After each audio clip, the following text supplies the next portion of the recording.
8월 23일 수요일입니다. 더운 날씨이지만 항상 감사의 제목을 찾아 감사하시기 바랍니다. 오늘 함께 묵상할 말씀은요, 사도행전 26장 1절에서 12절입니다.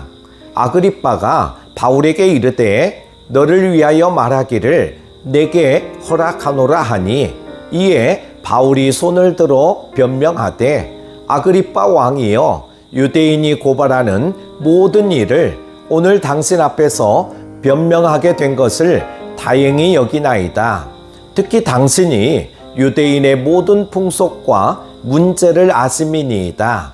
그러므로 내 말을 너그러이 들으시기를 바라나이다. 내가 처음부터 내 민족과 더불어 예루살렘에서 젊었을 때 생활한 상황을 유대인이 다 아는 바라.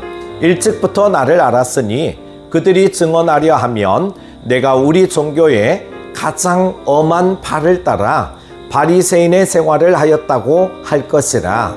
이제도 여기 서서 신문 받는 것은 하나님이 우리 조상에게 약속하신 것을 바라는 까닭이니, 이 약속은 우리 12지파가 밤낮으로 간절히 하나님을 받들어 섬김으로 얻기를 바라는 바인데, 아그리빠 왕이여, 이 소망으로 말미암아 내가 유대인들에게 고소를 당하는 것이니이다. 당신들은 하나님이 죽은 사람을 살리심을 어찌하여 못 믿을 것으로 여기나이까?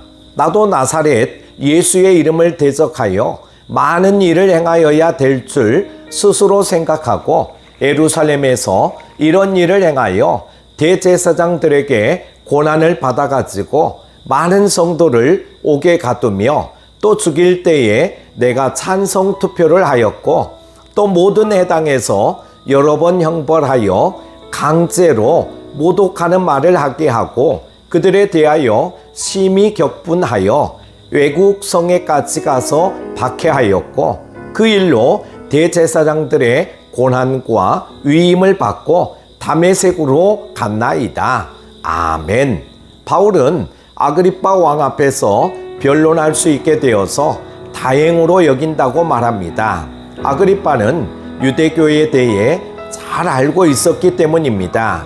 특히 유대의 분봉왕인 아그리빠 앞에서 변론하는 것은 상징적으로 유대 전체를 대상으로 변론하는 것과 마찬가지였습니다. 그래서 바울은 아그리빠의 이름을 여러 차례 거론하며 호소하듯 이야기합니다. 바울에게 변론의 기회는 복음 전도의 기회였습니다. 복음에 사로잡힌 바울은 복음을 전할 수 있는 단 한 번의 기회도 최선을 다해 붙잡았습니다. 바울은 자신의 종교적 배경을 진술하면서 젊은 시절 자신이 가장 엄한 바리새파에서 자랐다고 강조하고 있죠. 자신이 정통 유대인이고 누구보다 율법을 철저히 지켰음을 강조한 것입니다. 그런데 율법의 완성이신 예수 그리스도를 만나고 나서 그리스도인이 되었다고 증언합니다. 신앙의 연수나 직분, 성경에 대한 지식이 믿음을 보증하지 않습니다. 예수 그리스도와의 인격적인 만남, 그분과의 지속적인 교제가 있어야 진정한 믿음입니다. 바울은 자신이 신문을 받는 이유가 하나님이 우리 조상에게 약속하신 것을 바라기 때문이라고 하면서 부당함을 호소합니다. 바울은 자신이 소망하는 바가 이단적인 것이 아니라 구약의 약속임을 분명히 밝힌 것입니다. 그렇기에 바울은 하나님의 약속에 대한 소망을 선포한 자신이 유대인들에게 왜 고발당해야 하는지 항의한 것입니다. 바울은 구약의 약속으로부터 예수 그리스도까지 분명한 이해가 있었습니다. 그 이해가 복음에 대한 확신과 담대함을 갖게 했던 것입니다.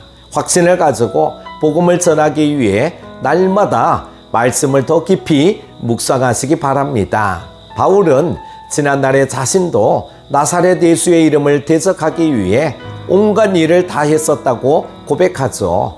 특히 대제사장에게 고난을 받았다고 말하면서 그만큼 유대교 안에서 인정받았음을 강조한 것입니다.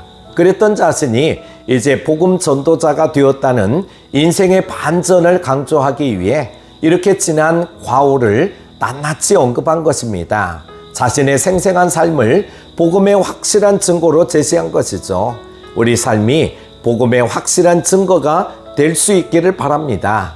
바울은 이제 자신의 인생에서 결정적 전환점이었던 사건을 소개하고 있습니다. 그 일로는 그리스도인들을 발본색원하는 일을 말합니다. 그런데 그처럼 집요했던 그를 예수님이 집요하게 추적하셔서 다메섹으로 가던 길에서 만나주신 것입니다. 여러분에게 다메섹은 어디입니까? 내 인생의 결정적 전환점이 되었던 그때 그 순간을 잊지 말고 첫사랑을 늘 간직할 수 있기를 바랍니다. 사랑하는 큐티 가족 여러분, 부활하신 예수님을 만나기 전에 바울은 그리스도인들을 박해하는 데 앞장섰던 죄인 중에 괴수였습니다. 그런 그가 주님의 사랑과 긍휼로 사도가 되었고 도리어 박해를 받고 있는 것입니다. 하나님이 우리를 어두움에서 불러내셔서 빛 가운데 거하게 하신 이유가 복음을 전하는 것임을 잊지 말고 열심히 전하시기 바랍니다. 오늘 하루도 성령 충만하십시오. 기도합니다. 선한 목자가 되시는 하나님 아버지, 새 생명을 허락해 주시고 늘 인도해 주심에 감사를 드립니다. 우리들도 하나님을 처음 만난 영적 다메섹을 늘 잊지 않고 살아가게 하여 주옵소서. 첫사랑의 감격과 은혜를 가지고 성령 충만함으로 은혜 충만함으로 살아가게 하여 주옵소서. 오늘 수요 예배 가운데도 함께하여 주시기를 원하오며 예수님의 이름으로 기도드립니다. 아멘.